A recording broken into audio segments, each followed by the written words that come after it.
Mi hija me abrazó y me dijo, «Tu cuarto está más limpio que nunca, mamá, pero también más vacío». Nunca pensé que esas palabras serían la primera puñalada de muchas que estaban por venir. Hoy, voy a contarte algo que nunca pensé que contaría.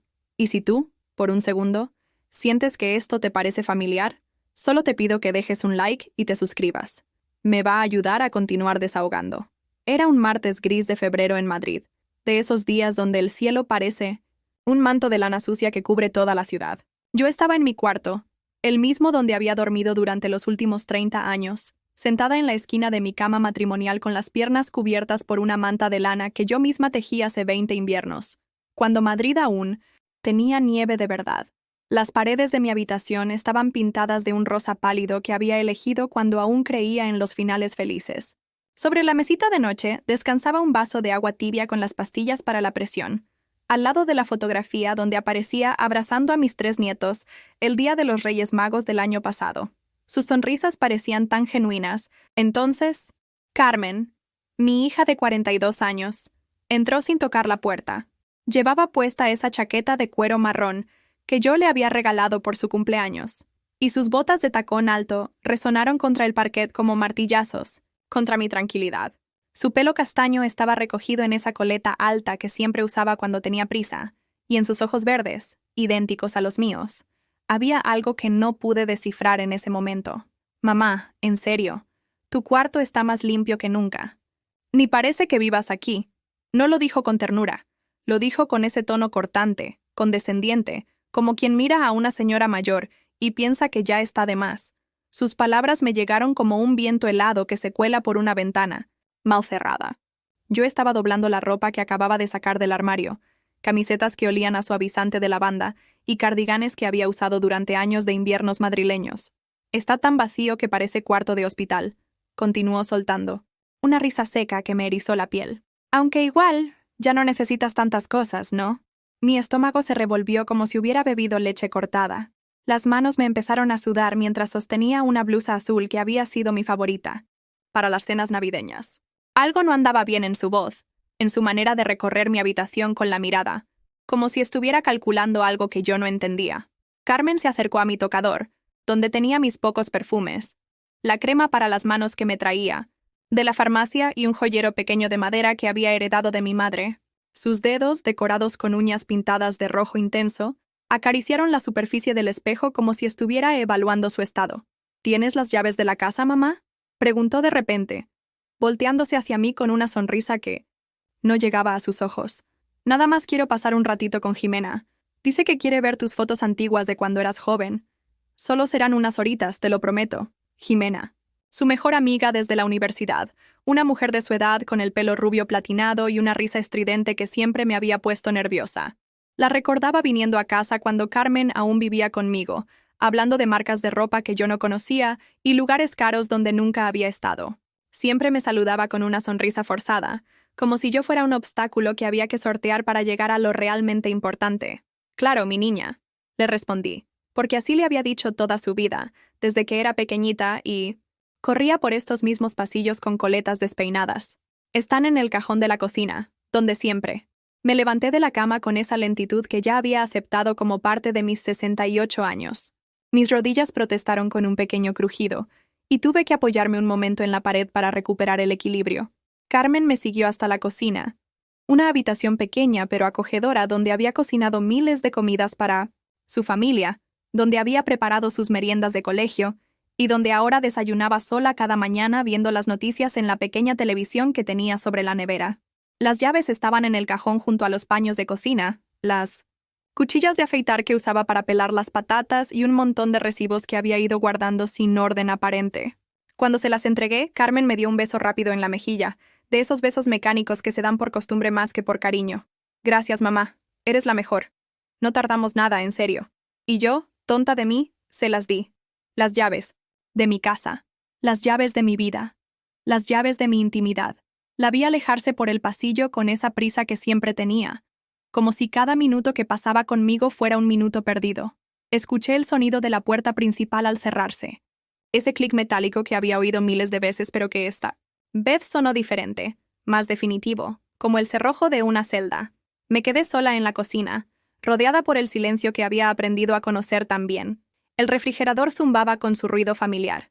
El reloj de pared marcaba las 3:30 de la tarde con sus tic-tac constantes, y por la ventana entraba esa luz gris de febrero que hacía que todo pareciera más triste, más vacío, más abandonado. Sin saber por qué, regresé a mi habitación y me senté en el mismo lugar, donde había estado antes. La manta seguía caliente, pero yo me sentía fría por dentro. Miré mi cuarto con ojos nuevos, tratando de ver lo que Carmen había visto. ¿Realmente parecía vacío? ¿O era que ella lo veía así porque ya no me veía a mí? En ese momento, sin entender por qué, tuve la sensación de que algo había terminado para siempre. Esas horitas que me había prometido Carmen se convirtieron en 2 días enteros de ausencias.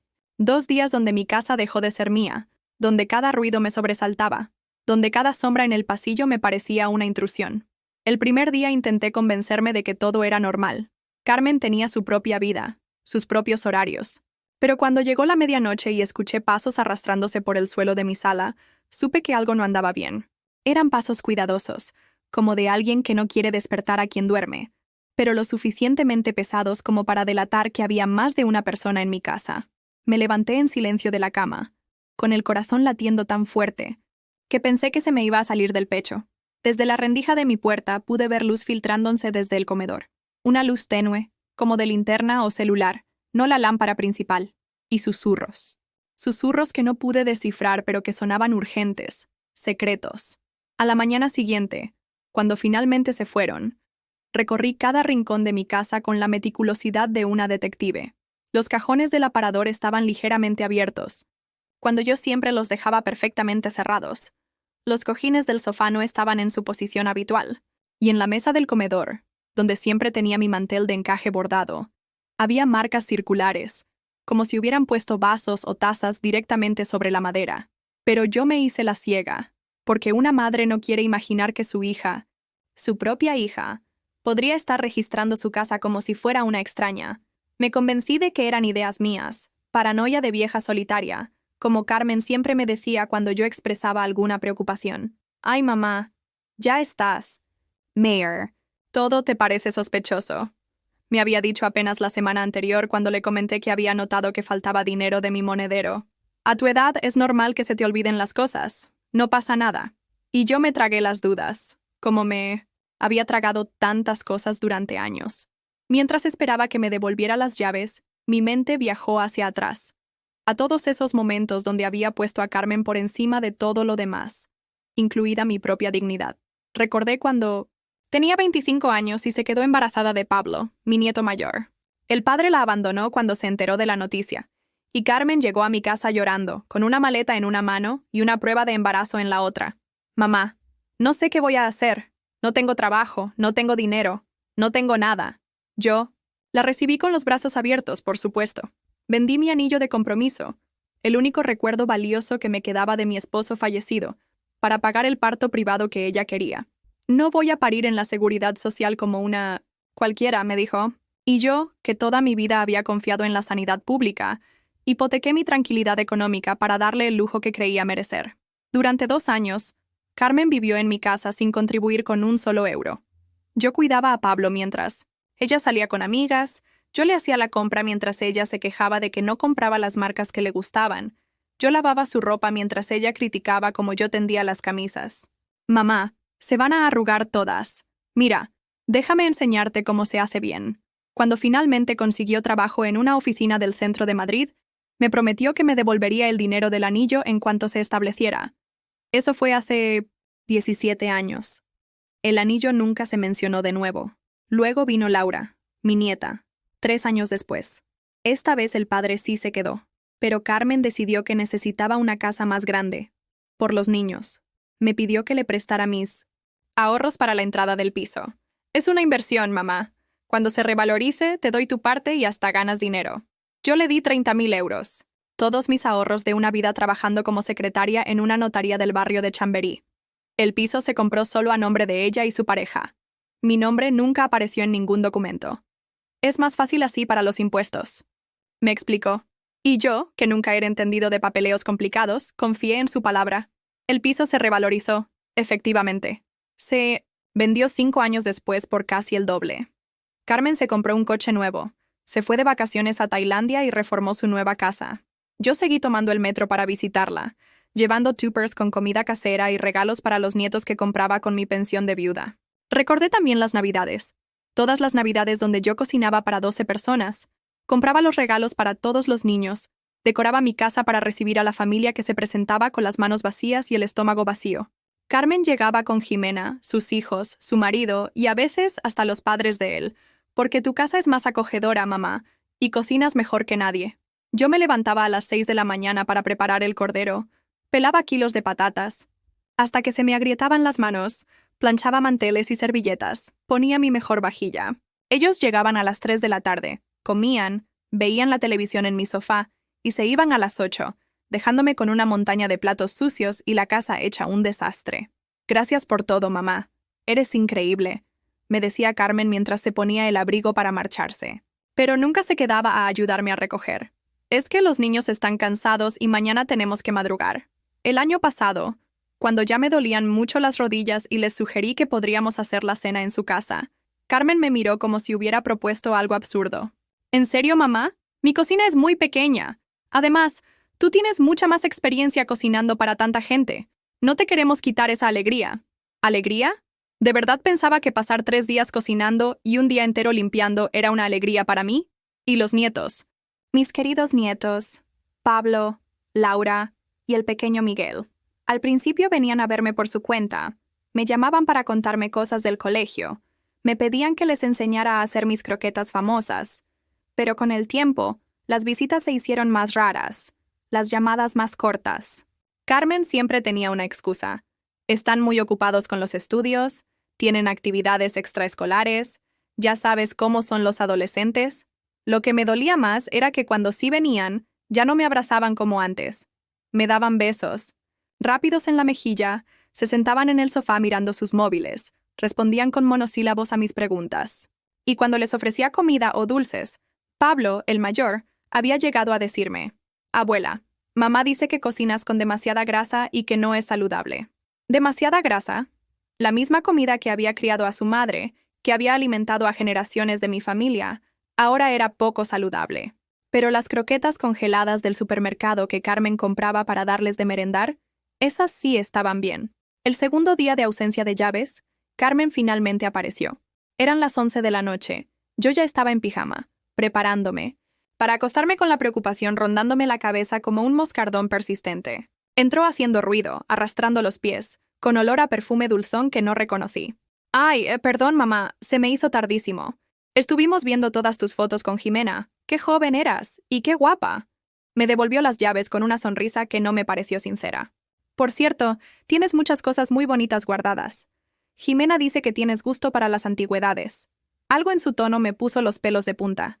Era como si estuviera evaluando mi casa, mis pertenencias, como si fuera una tasadora en lugar de mi hija. Pero otra vez me tragué la desconfianza, porque una madre siempre quiere ver bondad donde tal vez solo hay cálculo. «¿Todo bien, mi niña?», le pregunté, buscando en sus ojos alguna muestra del cariño que solía encontrar allí cuando era pequeña. Sí, todo perfecto. Bueno, me voy ya. Los niños me esperan». Se fue tan rápido como había llegado, y yo me quedé con la sensación de que algo se había movido en mi casa, algo invisible pero real, como cuando cambian los muebles de sitio mientras duermes, y al despertar no sabes por qué todo se siente diferente. Esa noche no pude dormir. Di vueltas en la cama hasta las 5 de la madrugada, preguntándome por qué una hija necesita 2 días para ver fotos, que podría haber visto en 1 hora. Preguntándome por qué Jimena tenía tanto interés en las antigüedades de una vieja que apenas conocía. Preguntándome cuándo había dejado de ser la mamá de Carmen para convertirme en alguien a quien había que soportar. Los días siguientes a la devolución de las llaves fueron extraños, como cuando sabes que va a llover, pero el cielo aún no se ha puesto completamente gris. Carmen no me llamaba, cosa que ya era rara porque solía hacerlo al menos cada 2 días para pedirme algo, que le cuidara a Miguel porque tenía una cita médica, que le preparara su gazpacho favorito, que le prestara dinero para el recibo de la luz. El silencio de mi teléfono se volvió ensordecedor. Durante 5 días enteros, nada. Ni una llamada, ni un mensaje, ni siquiera uno de esos audios largos que me enviaba cuando iba, en el coche quejándose del tráfico o de su jefe. Fue el martes por la mañana cuando decidí salir a hacer unas gestiones que había estado postergando. Tenía cita en el centro de salud del barrio para recoger las recetas de mis medicamentos para la tensión, y después quería pasar por el banco a verificar unos movimientos extraños que había notado en mi cartilla de ahorros. El centro de salud estaba hasta los topes, como siempre.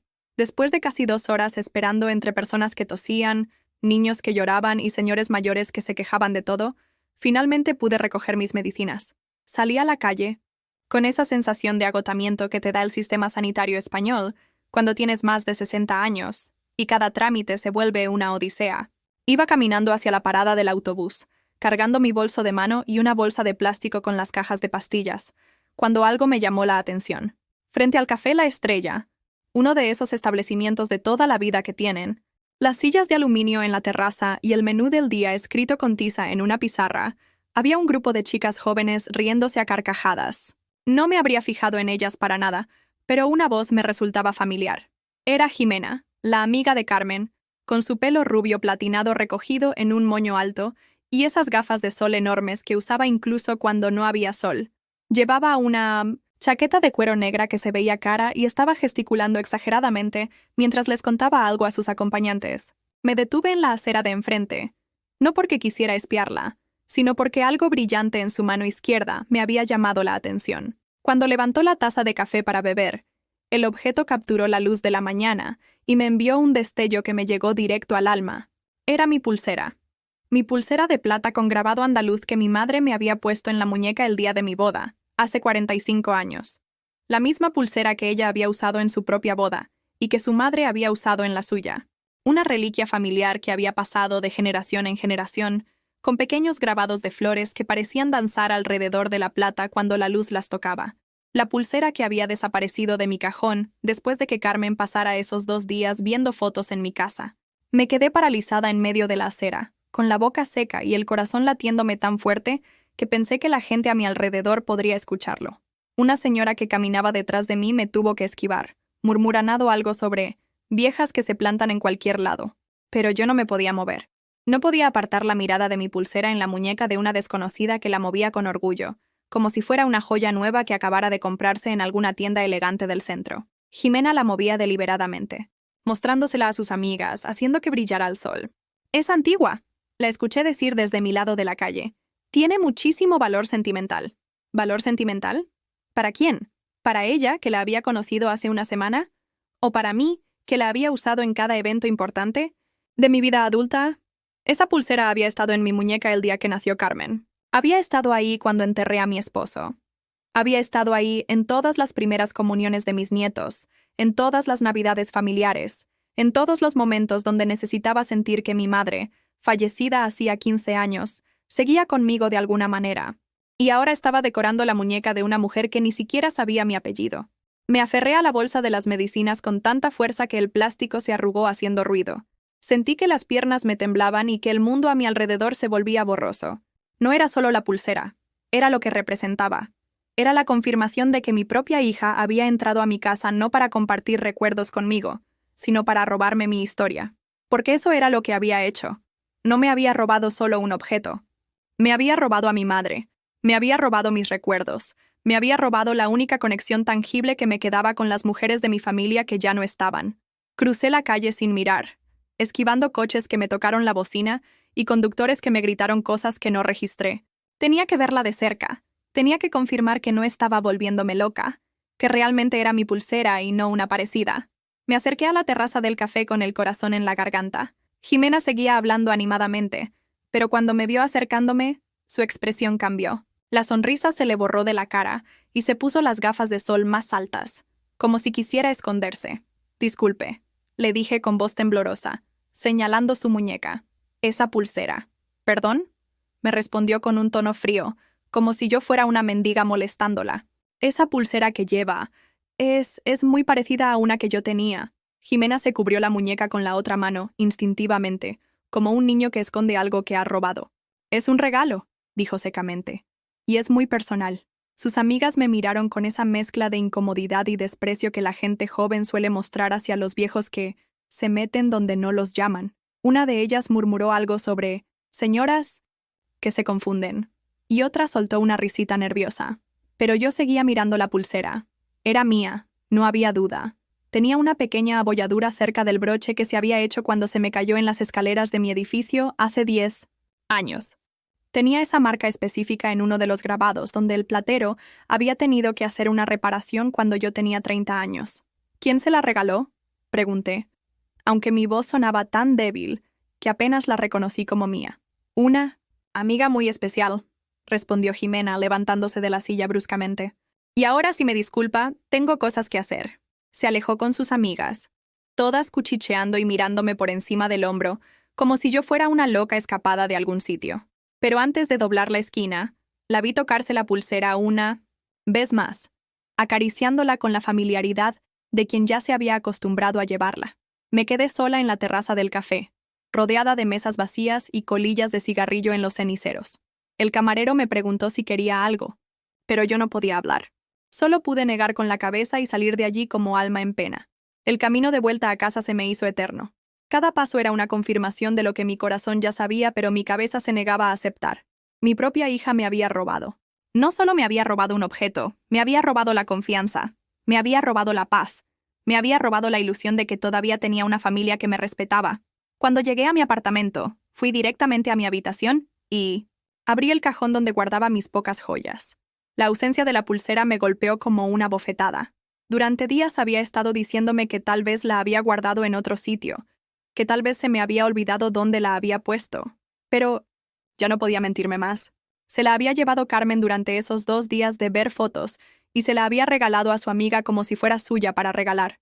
Revisé todo el cajón con manos temblorosas. Faltaba más cosas. Mi medalla de oro de la Virgen del Rocío, que me había regalado mi hermana antes de morir. Los pendientes de perlas que había usado en mi boda. El pequeño relicario donde guardaba una foto de mis padres.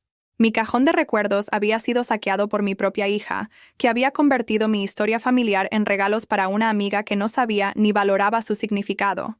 Me senté en el borde de la cama y por primera vez en muchos años lloré sin intentar contenerme. Lloré por mi madre, que había confiado en que esa pulsera se mantendría en la familia. Lloré por mi ingenuidad, por haber creído que el amor maternal era suficiente protección contra la traición. Lloré por todos los años que había pasado, justificando comportamientos que ahora se revelaban como síntomas de algo mucho más profundo y doloroso. Esa noche, cuando Carmen finalmente me llamó como si nada hubiera pasado, no pude decirle lo que sabía. Todavía tenía la esperanza de que hubiera una explicación, de que todo fuera un malentendido terrible. «Hola, mamá, ¿cómo estás? Te noto rara». «Carmen», le dije con voz quebrada, «necesito preguntarte algo». «Claro, dime. Tú, ¿entraste a mi habitación cuando viniste con Jimena?» El silencio del otro lado del teléfono duró una eternidad. Cuando finalmente respondió, su voz tenía un tono que nunca le había escuchado antes. Frío, calculador, casi cruel. Otra. ¿Ves con tus dramas? ¿Qué manía tienes de hacerte la víctima? Si has perdido algo, búscalo bien. Nadie quiere tus trastos viejos, mamá. De verdad que a veces pareces una niña pequeña. Colgó sin más, dejándome con el teléfono en la mano y el corazón roto en pedazos. En ese momento entendí que no había perdido solo unas joyas. Había perdido a mi hija. Y ella había perdido a su madre el día que decidió que mis recuerdos valían menos que su amistad con una desconocida. Pasaron 3 días. Desde la llamada telefónica donde Carmen me colgó como si yo fuera una vendedora pesada. 3 días de silencio absoluto, donde mi teléfono se convirtió en un objeto decorativo, que miraba cada 5 minutos esperando una disculpa que nunca llegó. 3 días donde cada vez que cerraba los ojos, veía a Jimena moviendo Emma y pulsera, con esa sonrisa de satisfacción que todavía me quemaba el alma. El viernes por la mañana, mientras desayunaba mi café con leche y las tostadas que ya no me sabían a nada, sonó el timbre de la puerta. Eran las 9:30. Demasiado temprano para visitas sociales, pero perfecto para las confrontaciones familiares que te quieren hacer cuando aún no has terminado de despertarte completamente. Abrí la puerta y me encontré con Carmen, pero no venía sola. Detrás de ella estaban Pablo y Laura, mis 2 nietos mayores, con caras de funeral y vestidos como si vinieran de una reunión de negocios. Pablo, de 18 años, llevaba una camisa blanca que yo le había regalado para su graduación, y Laura, de 15, tenía puesta esa chaqueta azul que compramos juntas el año pasado cuando todavía creía que éramos cómplices.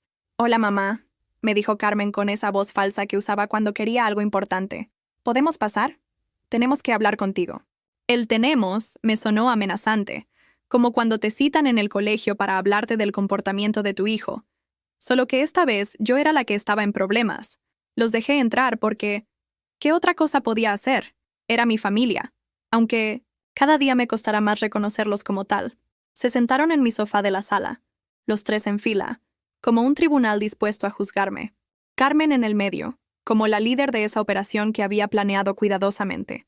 Pablo y Laura a los lados, con expresiones serias que me partieron el corazón porque eran demasiado jóvenes para tener que participar en esto. Mamá, los chicos están muy preocupados por ti, empezó Carmen cruzando las piernas y acomodándose en el sofá como si fuera la dueña de la casa. Están pensando que tal vez tienes algún problema de memoria, o algo así. Mi estómago se contrajo como si hubiera recibido un puñetazo. ¿Problema de memoria? ¿Por preguntar por mis propias joyas robadas? ¿Problema de memoria? Repetí, sin poder creer lo que estaba escuchando. Laura, mi nieta dulce que solía abrazarme y decirme que era su abuela favorita, me miró con esos ojos verdes que había heredado de todas las mujeres de nuestra familia. Abuela, mamá nos contó que la has acusado de robarte cosas, pero nosotros sabemos que mamá nunca haría eso. Pablo asintió con gravedad, como un juez confirmando una sentencia. Abuela, tú siempre has sido un poco despistada. ¿Te acuerdas? ¿Cuando perdiste las llaves del coche 3 veces en un mes? ¿O cuando se te olvidó que habías guardado el dinero en el congelador? Tenían razón sobre esas cosas.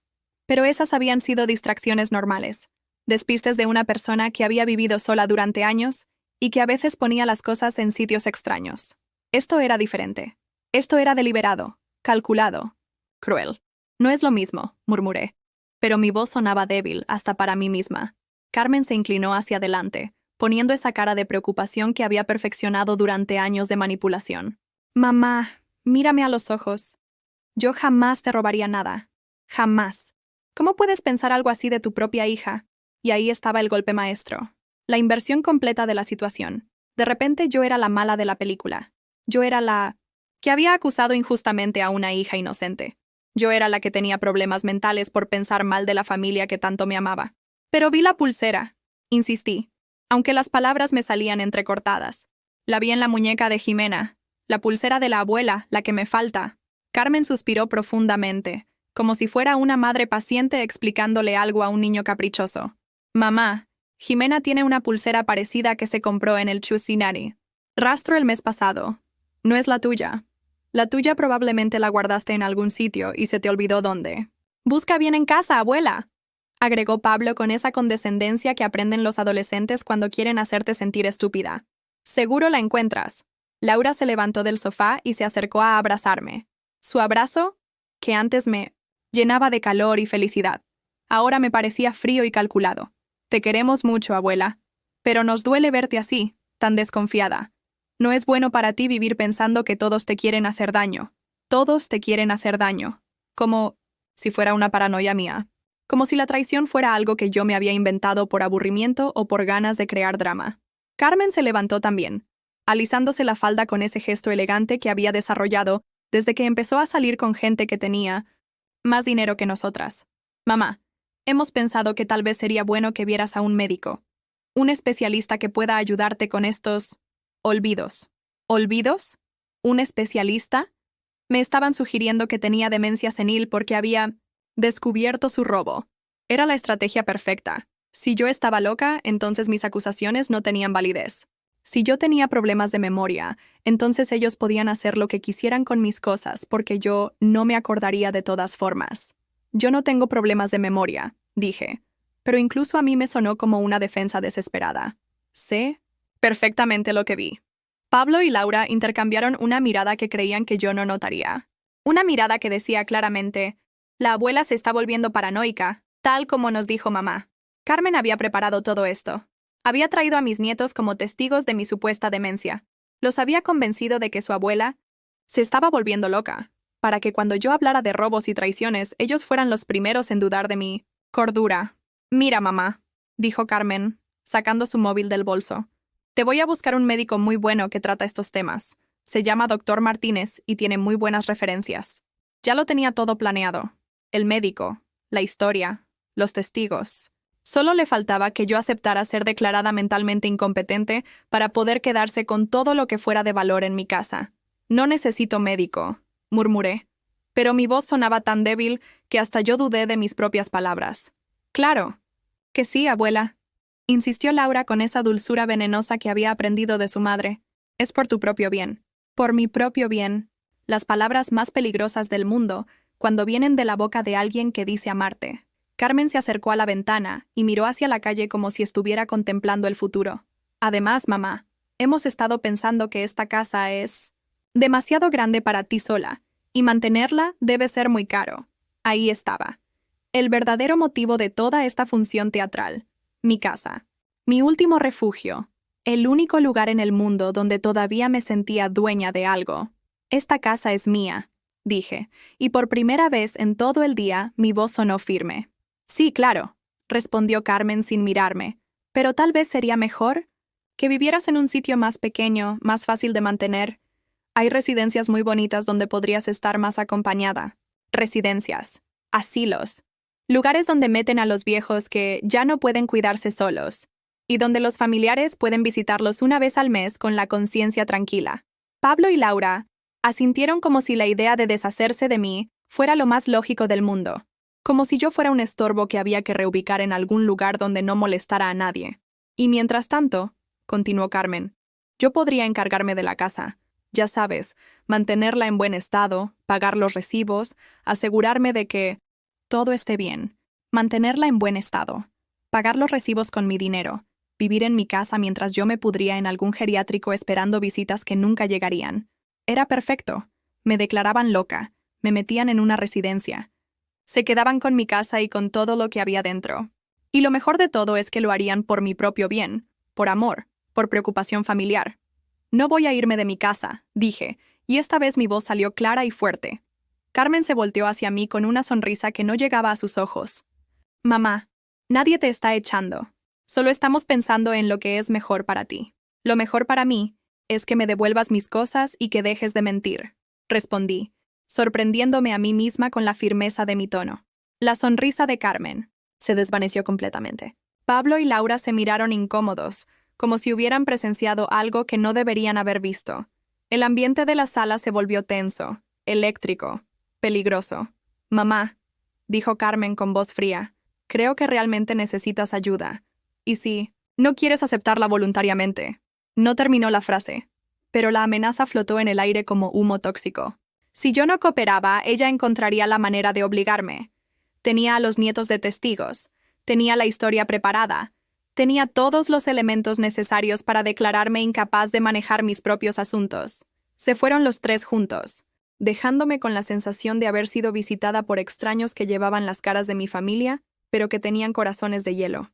Esa noche, sentada en mi cocina con una taza de manzanilla que no me calmaba los nervios, entendí que había llegado el momento de tomar una decisión. O me defendía, o me convertía en una víctima más de la codicia familiar que destroza a los mayores cuando ya no pueden defenderse. Por primera vez en mi vida, empecé a pensar en qué pasaría si les decía que no. Esa noche no pude dormir. Me quedé despierta hasta las 5 de la madrugada, sentada en la butaca de mi habitación, mirando por la ventana hacia las calles vacías de Madrid. Las farolas proyectaban círculos de luz amarillenta sobre el asfalto mojado, y de vez en cuando pasaba algún coche solitario rompiendo el silencio que se había instalado en mi vida como una losa de cemento. Por primera vez en 68 años, me sentí completamente sola en el mundo. Pero no era la soledad de quien no tiene a nadie. Era peor. Era la soledad de quien tiene familia, pero esa familia se ha convertido en una amenaza. Cuando el reloj marcó las 6 de la mañana, tomé una decisión que cambiaría todo para siempre. Me levanté de la butaca, fui a la cocina, preparé mi café de todos los días, pero esta vez no me senté a beberlo en silencio como una víctima. Esta vez me senté con la determinación de alguien que ha tocado fondo y ha decidido que de ahí solo se puede subir. Abrí el cajón donde guardaba mis documentos importantes y saqué la libreta donde apuntaba todos los gastos que había hecho por Carmen durante los últimos años. Era una costumbre que había desarrollado sin darme cuenta, tal vez porque alguna parte de mí ya intuía que algún día necesitaría recordar exactamente cuánto había dado sin recibir nada a cambio. Los números me dejaron sin aliento. En los últimos 5 años había gastado más de 50.000 euros en Carmen y sus hijos. 50.000 euros de mi pensión, de viuda, de mis ahorros, del dinero que debería haber sido para mis propias necesidades médicas, para mis propias emergencias, para mi propia vejez. Había pagado las vacaciones familiares a las que nunca me invitaron. Había comprado la ropa de los nietos que después no querían abrazarme con esas mismas camisetas puestas. Había financiado las cenas en restaurantes donde Carmen llevaba a sus amigas para presumir de su generosidad hacia su pobre madre, viuda. Y cuando encontraba algún error en las cuentas, cuando me atrevía a preguntar para qué era exactamente el dinero que me pedía, Carmen siempre tenía la misma respuesta. Mamá, no te preocupes por esas cosas. Tú solo confía en mí. Confía en mí. Las palabras que había usado para vaciarme por dentro durante años. El lunes por la mañana, Carmen me llamó como si nada hubiera pasado, como si la visita intimidatoria del viernes hubiera sido solo una reunión familiar normal donde se había discutido el tiempo y los planes para el fin de semana. Hola mamá, ¿cómo estás? ¿Ya pensaste en lo que hablamos? Su voz sonaba dulce, como miel envenenada. Era la voz que usaba cuando necesitaba algo importante de mí, cuando tenía que convencerme de que hacer lo que ella quería era realmente lo mejor para todas. Carmen, le dije, y mi propia voz me sonó extraña, más firme de lo que había sonado en años. Necesito que me devuelvas mis joyas. Silencio. Un silencio tan largo que pensé que se había cortado la llamada. ¿Perdón? Dijo finalmente, con ese tono de sorpresa fingida que había perfeccionado. Mis joyas.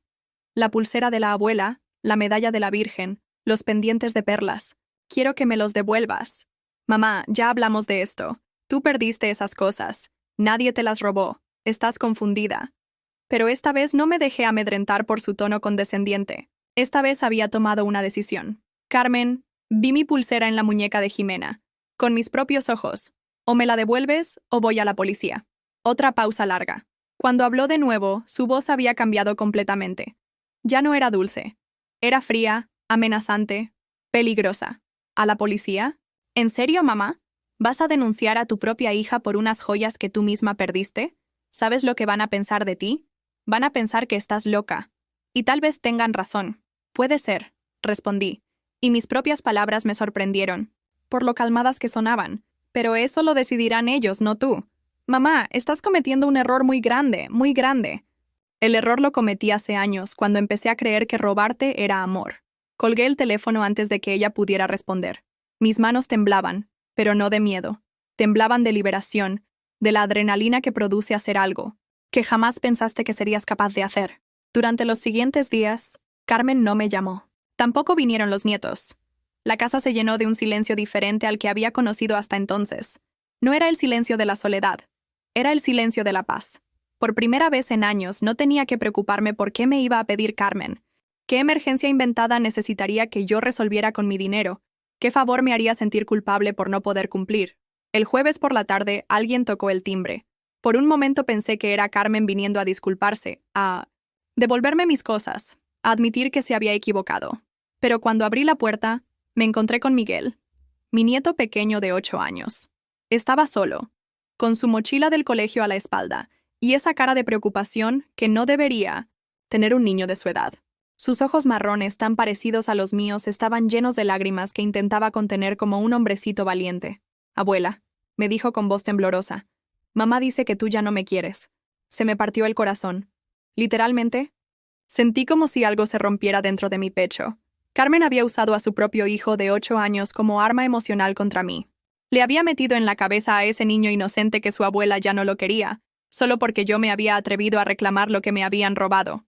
Me arrodillé hasta quedar a su altura y lo abracé con toda la fuerza que tenía. Olía a champú de bebé y a lápices de colores, a inocencia y a infancia robada por los juegos crueles de los adultos. Miguel, cielo mío, yo te quiero más que a mi propia vida. Le susurré al oído mientras él lloraba contra mi hombro. Te he querido desde el día que naciste, y te voy a querer hasta el día que me muera. Entonces, ¿por qué mamá dice que ya no puedo venir a verte? Ahí estaba la verdadera amenaza. Carmen no solo había tratado de declararme loca y robarme la casa, también me estaba quitando a mis nietos. Me estaba castigando por haberme rebelado, cortando el único vínculo que realmente me importaba. El amor de estos niños que habían sido la luz de mis últimos años. Porque mamá está enfadada conmigo, le expliqué con la honestidad que merecía, aunque doliera. Pero eso no significa que yo haya dejado de quererte. Ni un segundo. ¿Tú también estás enfadada con mamá? La pregunta más difícil del mundo. hecha por un niño que no tenía por qué estar en medio de esta guerra que él no había comenzado. No estoy enfadada, Miguel. Estoy muy triste. Pero no contigo, nunca contigo. Se quedó conmigo hasta las 8 de la tarde. Merendamos galletas de chocolate que tenía guardadas para él. Vimos dibujos animados en la televisión. Jugamos a las cartas como hacíamos antes de que todo se volviera tan complicado. Por unas horas, mi casa volvió a llenarse de risas infantiles y de esa felicidad simple que solo pueden dar los nietos cuando te quieren sin condiciones.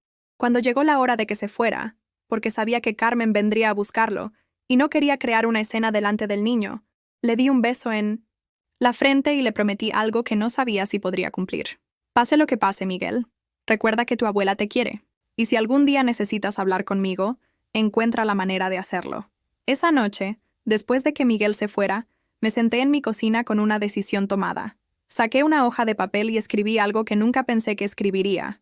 Una carta a mi hija donde le ponía límites por primera vez en su vida. Carmen, durante 42 años he sido tu madre. Durante los últimos 20 he sido tu cajero automático. Pero se acabó. No voy a seguir fingiendo que no veo lo que estás haciendo. No voy a seguir pagando por un amor que claramente no existe. No voy a seguir permitiendo que me uses y luego me trates como si estuviera loca por darme cuenta. Quiero mis joyas de vuelta. Todas. Esta semana. Quiero que dejes de mentirles a mis nietos sobre mí. Y quiero que entiendas algo muy claro. Mi casa es mía. Mi dinero es mío. Y mi dignidad no está en venta. Si no puedes respetar estos límites, entonces no puedes ser parte de mi vida. Ya no tengo miedo de estar sola. He descubierto que estar sola es mejor que estar acompañada de gente que me desprecia. Tu madre, que por fin se ha dado cuenta de su valor. Metí la carta en un sobre. Escribí su dirección con letra clara y salí a echarla al buzón de correos que estaba en la esquina de mi calle. Era la 1 de la madrugada. Madrid dormía, y yo caminaba con pasos firmes hacia mi nueva vida. Por primera vez en décadas, me fui a dormir sin preguntarme qué necesitaría Carmen al día siguiente. Me fui a dormir pensando en lo que yo necesitaba, en lo que yo quería, en lo que yo merecía. Y dormí mejor que nunca. La respuesta a mi carta no tardó en llegar, pero no vino por correo. Vino en forma de una tormenta que se desató el sábado por la mañana cuando menos lo esperaba. Eran las 10:30. Yo estaba regando las plantas del balcón, disfrutando por primera vez en años de una mañana donde no tenía que preocuparme por llamadas de emergencia o favores urgentes, cuando escuché golpes violentos en mi puerta. No eran golpes normales, de visita cortés. Eran golpes desesperados, furiosos, como si alguien quisiera tirar la puerta abajo. Cuando abrí, me encontré con Carmen, pero no era la Carmen calculadora y manipuladora de siempre. Esta Carmen tenía el pelo despeinado, los ojos rojos de llorar, y en la mano llevaba mi carta arrugada como si la hubiera leído 100 veces antes de venir a confrontarme. ¿Cómo te atreves?, me gritó antes de que yo pudiera siquiera saludarla. ¿Cómo te atreves a escribirme esto después de todo lo que he hecho por ti? Detrás de ella apareció Jimena, su eterna cómplice, pero esta vez no llevaba mi pulsera en la muñeca. La llevaba en la mano junto con una bolsa pequeña que reconocí inmediatamente. Eran mis cosas, mis joyas. Venían a devolvérmelas, pero no por arrepentimiento o por amor filial. Venían por miedo. ¿Todo lo que has hecho por mí?, repetí, y mi voz salió más calmada de lo que me sentía por dentro. ¿Te refieres a robarme o a mentirme? Carmen entró a mi casa sin que yo la invitara, seguida por Jimena, que me miraba con esa mezcla de resentimiento y nerviosismo que tienen los ladrones cuando los pillan con las manos en la masa. Se plantaron las dos en medio de mi sala, como si fueran ellas las dueñas de la situación. «¡No te robé nada!», gritó Carmen agitando la carta en el aire. «Te presté algunas joyas para una ocasión especial y se me olvidó devolvértelas. ¿Te prestaste a ti misma mis joyas sin preguntarme?», pregunté, y por primera vez en mi vida vi a mi hija quedarse sin palabras por unos segundos. Jimena se acercó a mí con esa sonrisa falsa que ya conocía demasiado bien. «Doña Estela, yo creo que ha habido un malentendido. Carmen me dio la pulsera prestada para una boda, y cuando usted me vio en el café, me puse nerviosa porque pensé que se iba a enfadar. ¿Nerviosa o culpable?», le respondí, mirándola directamente a los ojos hasta que fue ella quien bajó la mirada. Carmen recuperó su compostura habitual, esa máscara de control que se ponía cuando las cosas no salían como ella esperaba. Se alisó el pelo, respiró profundo, y cuando volvió a hablar, su voz había cambiado a ese tono de madre paciente que usaba para hacerme sentir culpable. «Mamá, mira, aquí tienes tus cosas», dijo, arrebatándole la bolsa a Jimena y poniéndola sobre mi mesa de centro con un gesto brusco. Ya está. Asunto solucionado. Ahora podemos olvidarnos de toda esta tontería.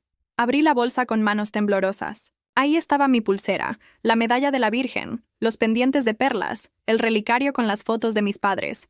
Pero cuando toqué la pulsera, algo no estaba bien. Tenía una mancha extraña en uno de los grabados, como si hubiera estado en contacto con algún producto químico. ¿Qué le pasó a la pulsera?, pregunté, mostrándole la marca. Jimena se puso colorada como un tomate. Es que me cayó en el fregadero cuando estaba lavando los platos. ¿Lavabas los platos con mi pulsera puesta? Bueno, Deja de interrogarla, me interrumpió Carmen con brusquedad. Ya te devolvimos todo. ¿Qué más quieres? Quiero una disculpa, dije, y mis propias palabras me sorprendieron por lo firmes que sonaron. Quiero que admitas que me robaste, que me mentiste, y que me usaste durante años como si fuera tu cajero personal. La cara de Carmen cambió completamente. La máscara de hija preocupada se desplomó de golpe, y lo que vi debajo me heló la sangre. Era odio puro, resentimiento acumulado durante años, desprecio profundo hacia la mujer que la había criado, alimentado y amado incondicionalmente. ¿Disculpa? Se rió con una risa amarga que nunca le había escuchado antes. ¿Tú quieres que yo te pida disculpas? ¿A ti? Se acercó a mí hasta quedar a pocos centímetros de mi cara, y por primera vez en mi vida le tuve miedo a mi propia hija. Toda mi vida he tenido que cargar contigo. Escupió con una voz llena de veneno. Toda mi vida he tenido que fingir que me importas, que me gusta venir a verte, que me interesa escuchar tus quejas de vieja aburrida. Cada palabra era una puñalada. Cada frase desmantelaba 42 años de lo que yo había creído que era amor maternal. ¿Crees que no me doy cuenta de cómo me miras cuando llego a tu casa? Como si fueras un perrito esperando que su dueño le haga caso. Me das pena, mamá. Me das mucha pena. Jimena la miraba incómoda, como si no esperara que Carmen llegara tan lejos. Pero Carmen estaba en trance, liberando años de frustración, acumulada. Y ahora vienes con cuentitos de que te robé. ¿Sabes qué? Tienes razón. Te robé. Y me alegro. Porque tú me robaste mi juventud. Me robaste mi libertad. Durante años he tenido que fingir que me importa tu opinión, que me gusta tu comida horrible, que me emocionan tus regalos baratos. Me senté en el sofá porque las piernas me temblaban tanto que pensé que me iba a caer. Esta no era mi hija. Esta era una extraña que había estado viviendo dentro del cuerpo de la niña que yo había criado con tanto amor. Carmen, por favor, murmuré. Pero ella no había terminado. ¿Sabes cuántas veces he fantaseado con que te murieras ya? ¿De una vez para no tener que seguir fingiendo que te quiero? ¿Sabes cuántas veces he deseado que te dé un infarto y me dejes en paz? Jimena le puso una mano en el brazo, tratando de calmarla. Carmen, ya basta. Pero Carmen se soltó bruscamente. ¡No! ¡Que lo sepa todo!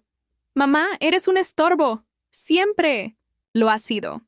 Desde que papá murió, te convertiste en una carga que yo tengo que llevar por obligación, no por amor. Eres una vieja pesada, manipuladora, que usa el chantaje emocional para conseguir atención. ¿Por qué no me llamas? ¿Por qué no vienes a verme? ¿Por qué los nietos no me abrazan como antes? ¿Por qué eres aburrida, mamá? Porque no tienes nada interesante que ofrecer excepto dinero.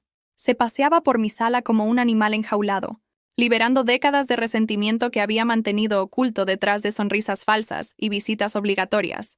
Y ahora vienes con amenazas. Voy a la policía. Quiero respeto. ¿Sabes qué? Vete a la policía. Diles que tu hija te robó unas joyas baratas. A ver si te hacen caso o si piensan que estás loca, como pensamos todos. Carmen, intenté hablar de nuevo, pero mi voz salió quebrada. ¡Cállate! Durante 42 años he tenido que escuchar tu voz quejándose de todo. Ya no más. Se acabó la obra de teatro. Se acabó fingir que somos una familia. Feliz. Jimena miraba hacia la puerta como si quisiera salir corriendo. Incluso para ella, que había participado en el robo, esto estaba yendo demasiado lejos. Mis hijos ya saben la verdad sobre ti, continuó Carmen con una sonrisa cruel. Pablo y Laura saben que eres una vieja amargada que inventa dramas para llamar la atención. ¿Y Miguel? Miguel va a crecer sabiendo que su abuela era una mentirosa. Ahí fue cuando algo se rompió definitivamente dentro de mí. No era mi corazón, porque eso ya lo había destrozado ella hacía rato. Era mi miedo. Se rompió mi miedo a estar sola, mi miedo a perder a mi familia, mi miedo a no ser querida. Me levanté del sofá con una calma que me sorprendió incluso a mí misma. Fui a la puerta y la abrí de par en par. «¡Fuera!», dije con voz clara y firme. Las dos, Fuera de mi casa. Carmen se rió como si hubiera escuchado un chiste. ¿Me estás echando? ¿En serio? ¡Fuera!, repetí. Y no vuelvas nunca. Ni tú, ni tu amiga ladrona. ¿Y qué vas a hacer sin mí?, me gritó mientras se dirigía hacia la puerta. ¿Quién va a cuidarte cuando te enfermes? ¿Quién va a venir a tu funeral? No lo sé, respondí con una honestidad que me liberó. Pero prefiero morir sola que seguir viviendo con gente que me odia.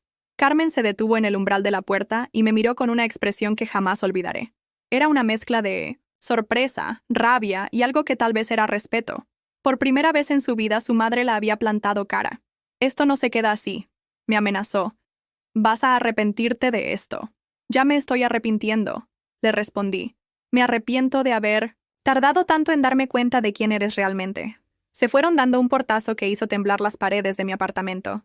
Me quedé de pie en la entrada durante varios minutos, escuchando el eco de sus pasos alejándose por el pasillo, sabiendo que era la última vez que escucharía esos pasos dirigiéndose hacia mi puerta. Cuando finalmente cerré, me apoyé contra la puerta y, para mi sorpresa, no lloré. Me sentí vacía, pero era un vacío diferente al que había sentido antes. No era el vacío de la pérdida, era el vacío de la liberación, como cuando limpias un armario lleno de ropa que ya no te sirve y, aunque quede medio vacío, respiras mejor. Por primera vez en 42 años, ya no tenía que fingir que amaba a alguien que me despreciaba. Los primeros días después de la confrontación fueron extraños, como cuando sales del hospital después de una operación importante, y tu cuerpo no sabe muy bien cómo funcionar sin el dolor que había sido tu compañero constante durante tanto tiempo.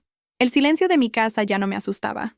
Era un silencio limpio, honesto, sin la tensión constante de esperar llamadas que me pidieran algo, sin la ansiedad de preguntarme qué nueva forma de manipulación inventaría Carmen para drenar mis recursos emocionales y económicos.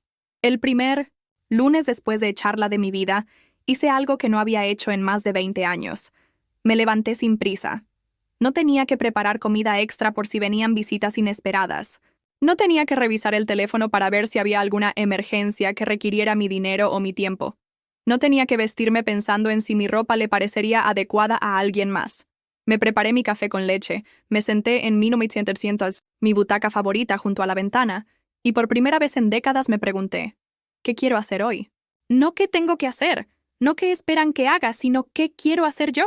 La respuesta me llegó como una revelación. Quería ir al retiro. Quería caminar por el parque que había visitado de niña con mis padres, donde había paseado con mi marido los domingos antes de que los hijos llenaran nuestras vidas de obligaciones y horarios inflexibles. Quería ver los patos del estanque y comprarme un helado como si tuviera 8 años otra vez. Me puse mi vestido azul favorito, ese que Carmen siempre criticaba porque te hace ver más mayor, y salí a la calle con una sensación que había olvidado que existía. La libertad de no tener que dar explicaciones a nadie sobre dónde iba, cuánto tiempo estaría fuera, o con quién me encontraría. El metro estaba lleno de gente que iba a trabajar. Estudiantes con mochilas cargadas de libros, turistas consultando mapas en sus teléfonos. Yo era la única señora mayor que viajaba sola sin una expresión de preocupación en la cara, sin mirar constantemente el reloj, sin parecer que iba corriendo a resolver los problemas de otra persona. En el retiro, me senté en un banco frente al Palacio de Cristal y observé a las familias que paseaban con sus hijos. Había una pareja joven empujando un cochecito, discutiendo suavemente sobre la dirección que debían tomar. Una adolescente leía un libro bajo un árbol mientras su perro dormitaba a sus pies. Un grupo de jubilados jugaba a las cartas en una mesa cerca del kiosco de música. Por primera vez en años, no sentí envidia al ver a estas familias. No me pregunté por qué mi familia no podía ser así de armoniosa. Ya sabía la respuesta. Porque algunas familias son tóxicas, y no hay cantidad de amor, paciencia o sacrificio personal que pueda cambiar eso. Una señora de mi edad se sentó en el otro extremo del banco. Llevaba un libro de poesía de Machado y unos lentes de lectura que le daban un aire intelectual que me pareció encantador. Después de unos minutos leyendo, me miró y sonrió. «Perdone que la moleste», me dijo con voz dulce, «pero no puedo evitar notar que se ve usted muy tranquila. Es raro ver a alguien de nuestra edad tan en paz consigo misma». «¿Se nota tanto?», le pregunté, y las dos nos reímos. «Sí, se nota. Yo soy Teresa, y llevo 3 años viniendo a este mismo banco todos los lunes por la mañana desde que me divorcié de mi marido». «¿Se divorció a nuestra edad?», Pregunté con curiosidad genuina, no con el juicio que habría tenido hace unos años. A los 65, confirmó con orgullo. Después de 40 años de matrimonio descubrí que era mejor estar sola que mal acompañada. ¿Y usted? Hace 1 semana que eché a mi hija de mi vida, le conté, sorprendiéndome de lo fácil que me resultaba decirlo sin vergüenza ni culpa. Teresa cerró su libro y se giró completamente hacia mí. «Cuénteme», me dijo simplemente, y algo en su voz me hizo saber que realmente quería escuchar. Le conté todo. El robo, las mentiras, la manipulación, la confrontación final. Ella escuchó sin interrumpir, asintiendo de vez en cuando, haciendo pequeños ruidos de comprensión que me hicieron sentir menos sola con mi historia.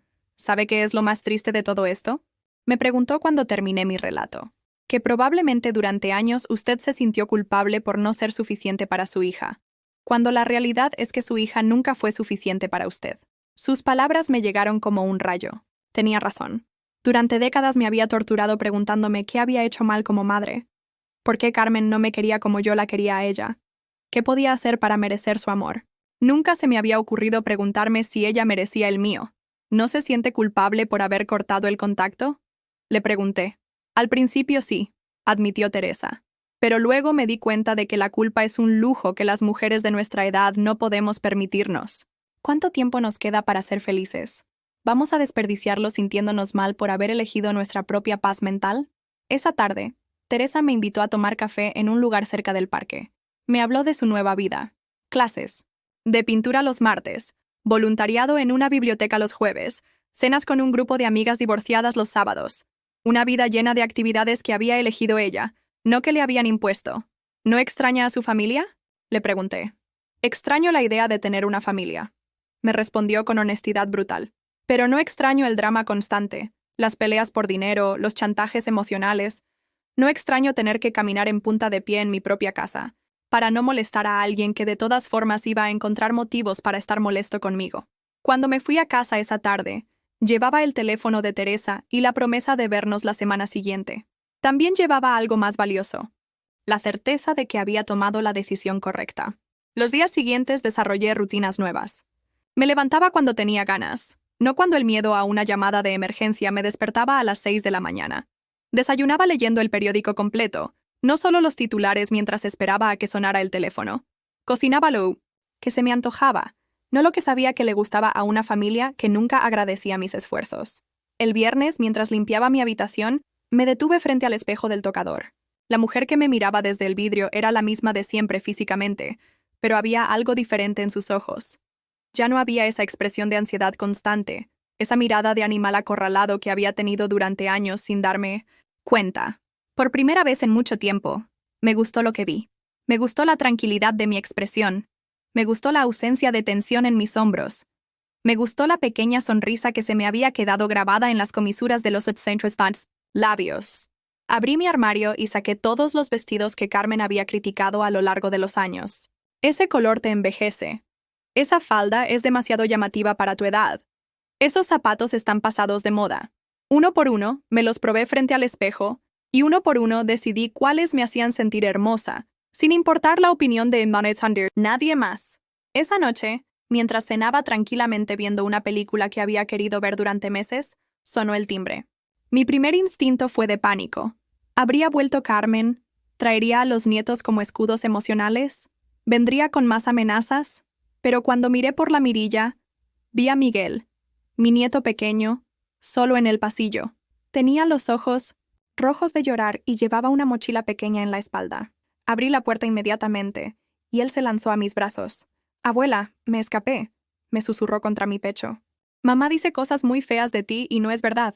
Yo sé que tú me quieres».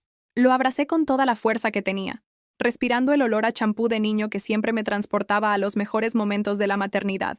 En ese momento supe que por más dolor que me hubiera causado perder a Carmen, había valido la pena si podía mantener el amor puro de este niño que había arriesgado el castigo de su madre para venir a decirme que me quería.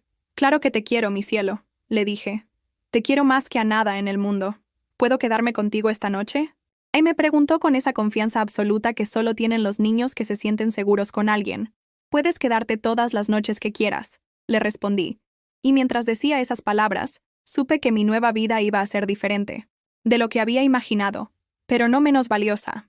Esa noche, mientras Miguel dormía en la habitación de invitados que había preparado para él con sábanas limpias y su peluche favorito, me senté en mi sala renovada y reflexioné sobre el camino recorrido. Había perdido a una hija que nunca me había querido realmente, pero había ganado la libertad de ser yo misma. Había perdido el dinero que gastaba tratando de comprar un amor que no estaba en venta, pero había ganado la tranquilidad de saber que mi valor no dependía de lo que pudiera dar a otros. Y lo más importante, había ganado un nieto que me quería por quien yo era, no por lo que podía darle. Por primera vez en 68 años, me sentía completamente en casa en mi propia vida. 6 meses después de aquel sábado que cambió mi vida para siempre, me despierto cada mañana sintiendo algo que había olvidado que existía. Alegría de estar viva. Es una mañana de septiembre en Madrid, de esas donde el calor del verano empieza a ceder paso al aire fresco del otoño, y desde mi ventana puedo ver cómo las primeras hojas amarillas de los plátanos empiezan a caer sobre la acera. Miguel está en la cocina preparando su desayuno para el colegio, tarareando una canción que aprendió en clase de música, y yo observo esta escena cotidiana con una gratitud que me llena todo el pecho. Mi nieto vive conmigo oficialmente desde hace 3 meses. Después de aquella noche que se escapó a mi casa, Carmen intentó usarlo como arma una vez más, prohibiéndole que me viera, hasta que yo pidiera perdón y aceptara mi problema mental. Pero Miguel, con la sabiduría pura que a veces tienen, los niños, tomó su propia decisión. Una tarde de junio se presentó en la puerta de Servicios Sociales de Madrid, acompañado por la madre de su mejor amigo, y pidió vivir con su abuela porque su mamá le había dicho cosas muy feas sobre la persona que más lo quiere en el mundo. La trabajadora social que se hizo cargo del caso me dijo después que en 30 años de profesión nunca había visto a un niño tan claro sobre lo que quería y tan articulado para expresar por qué. Miguel les explicó que yo nunca le había gritado, nunca le había mentido, nunca había hablado mal de su madre delante de él, y que se sentía más seguro conmigo que en cualquier otro lugar del mundo. El proceso legal fue complejo, pero no imposible. Carmen intentó luchar por la custodia, pero el historial de manipulación emocional que había creado durante años jugó en su contra. Los testimonios de maestros que habían notado el estrés del niño, las declaraciones de vecinos, que habían escuchado gritos constantes en su apartamento, y sobre todo, el deseo claro y consistente de Miguel de vivir conmigo, hicieron que el juez decidiera a nuestro favor. Es poco común, me dijo la jueza el día de la audiencia final, pero no es inédito que un menor de edad encuentre más estabilidad emocional con un abuelo que con sus padres. Y en este caso, los informes psicológicos son contundentes. El niño está más tranquilo, más feliz y más seguro viviendo con usted. Carmen no estuvo presente en la audiencia. Había decidido mudarse a Barcelona con Jimena, donde habían montado un pequeño negocio de venta de antigüedades por Internet. No me sorprendió saber que seguía en el mismo rubro que le había permitido robarme mis recuerdos familiares. Pablo y Laura, mis otros 2 nietos, han empezado a visitarme de vez en cuando. Al principio venían con desconfianza, condicionados, por los venenos que su madre había vertido en sus oídos durante meses. Pero poco a poco, han comenzado a ver por sí mismos la diferencia entre el hogar tranquilo que he construido con Miguel y el ambiente de tensión constante que había en Minenetziensemera, casa de su madre. Pablo, que ya tiene 19 años, me pidió perdón hace unas semanas. Llegó una tarde con flores baratas que había comprado en el metro, se sentó en mi sofá y me dijo: «Abuela, creo que mamá nos mintió sobre muchas cosas, y creo que yo fui muy injusto contigo». No necesitaba sus disculpas para perdonarlo. Los nietos habían sido víctimas también, manipulados por una madre que usaba el resentimiento como combustible para envenenar las relaciones familiares. Pero escuchar sus palabras me confirmó algo que ya había empezado a sospechar. La verdad siempre encuentra la manera de salir a la luz, sin importar cuántas mentiras trates de construir encima de ella. Laura aún mantiene cierta distancia conmigo. A los 17 años está en esa edad donde las lealtades se vuelven complicadas, y donde admitir que tu madre está equivocada se siente como una traición. Pero viene a cenar una vez al mes, y durante esas cenas he aprendido a no presionarla, a no pedirle que tome partido, a simplemente estar disponible para cuando ella decida que necesita a su abuela. Mi vida ahora es completamente diferente a lo que era hace un año. Me levanto sin miedo a que suene el teléfono con una nueva crisis manufacturada. Desayuno con Miguel hablando de sus clases, sus amigos, sus sueños de ser veterinario, cuando sea grande. Los domingos vamos juntos al rastro, no a buscar gangas por necesidad económica como hacía antes, sino a pasear, a ver gente, a disfrutar de la vida bulliciosa de Madrid.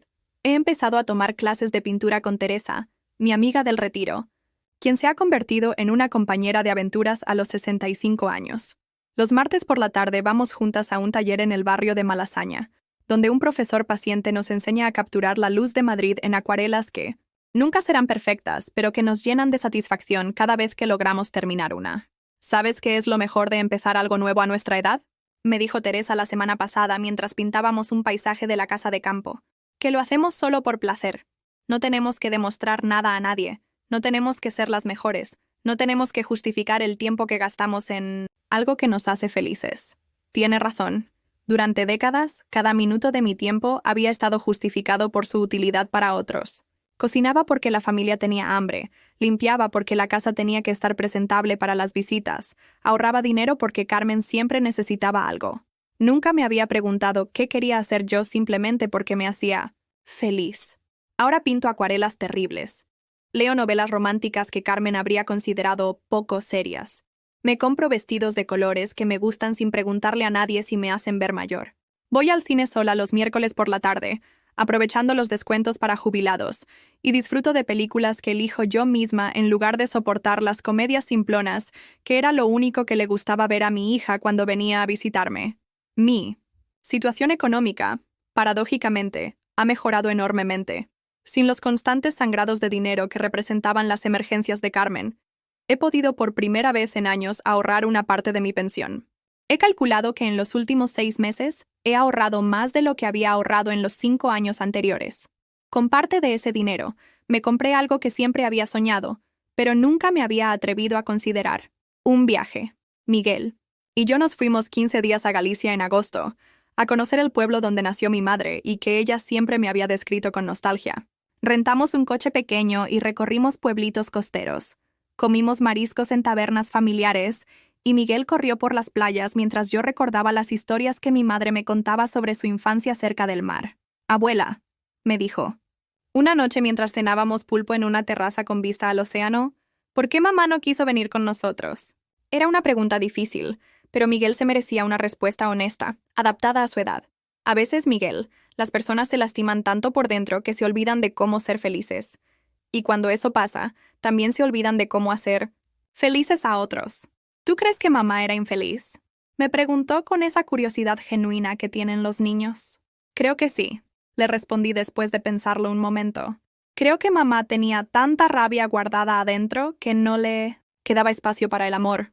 Miguel asintió como si entendiera perfectamente lo que le estaba diciendo. Por eso yo prefiero vivir contigo. Tú tienes mucho espacio para el amor. Esa noche, acostada en la habitación del pequeño hotel rural donde nos hospedábamos, escuché el sonido de las olas rompiendo contra las rocas y pensé en lo extraño que es el destino. Durante años había creído que mi propósito en la vida era ser madre de Carmen, aceptar sus desplantes, financiar sus caprichos, permitir que me utilizara como un cajero automático, emocional y económico. Ahora me daba cuenta de que tal vez mi verdadero propósito había sido siempre otro: ser la abuela que Miguel necesitaba, darle el hogar estable que le permitiera crecer sin miedo, sin manipulación, sin tener que caminar en punta de pie para no despertar la ira de adultos que habían olvidado que los niños merecen paz. Esta mañana, mientras veo a Miguel terminar su desayuno y prepararse para otro día de colegio, reflexiono sobre todo lo que he aprendido en estos meses de liberación. He aprendido que el amor verdadero no duele. El amor verdadero no requiere que te vacíes para llenarlo. El amor verdadero no te pide que traiciones tu propia dignidad para demostrar tu compromiso. He aprendido que nunca es demasiado tarde para decir no, que nunca es demasiado tarde para establecer límites, que nunca es demasiado tarde para elegir tu propia paz mental por encima de mantener una armonía familiar falsa. He aprendido que algunas pérdidas son en realidad liberaciones, que soltar a personas que te dañan no te convierte en mala persona, te convierte en una persona que se valora lo suficiente como para proteger su propio bienestar. Y he aprendido que la felicidad no siempre llega de la forma que esperabas. Yo pensé que sería feliz siendo una buena madre, una abuela complaciente, una mujer que ponía siempre las necesidades de otros antes que las suyas. Resulta que mi felicidad estaba en ser una mujer que conoce su propio valor y que no acepta menos de lo que merece. Miguel se acerca a darme un beso antes de irse al colegio. Huele a champú y a juventud, Y cuando me abraza lo hace con esa fuerza total que usan los niños cuando realmente aman a alguien.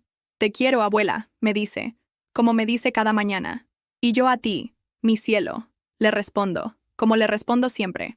Pero hoy agrego algo que no había dicho antes. Y me quiero a mí también. Miguel se ríe porque la frase le parece graciosa, pero yo la digo completamente en serio. Por primera vez en mi vida, puedo decir que me quiero a mí misma, y eso ha hecho toda la diferencia. Cuando se va al colegio, me siento en mi butaca, favorita con una taza de café que sabe mejor que nunca porque no tengo prisa por terminármela, porque no tengo miedo de que me interrumpa una llamada desagradable, porque es en mi momento y mi café en mi casa, en mi vida, que por fin es realmente mía. A veces pienso en Carmen, no con rencor, sino con una tristeza tranquila por la mujer que pudo haber sido si hubiera elegido el amor en lugar del resentimiento. Espero que algún día encuentre la paz que yo encontré cuando dejé de buscar su aprobación y empecé a buscar mi propia libertad. Y si tú que me escuchas te sientes identificado con mi historia, si reconoces en mi experiencia ecos de tu propia vida, quiero que sepas esto. Nunca es demasiado tarde para elegirte a ti mismo. Nunca es demasiado tarde para decir basta. Nunca es demasiado tarde para descubrir que tu valor no depende de lo que otros piensen de ti, sino de lo que tú piensas de ti mismo. ¿Has vivido algo parecido a mi historia? ¿O conoces a alguien que haya pasado por una situación similar? Cuéntamelo en los comentarios. Y si esta historia te tocó el corazón, deja tu like y suscríbete al canal para que este mensaje llegue a alguien que necesita oírlo. Porque todos merecemos una segunda oportunidad de ser felices, sin importar la edad que tengamos.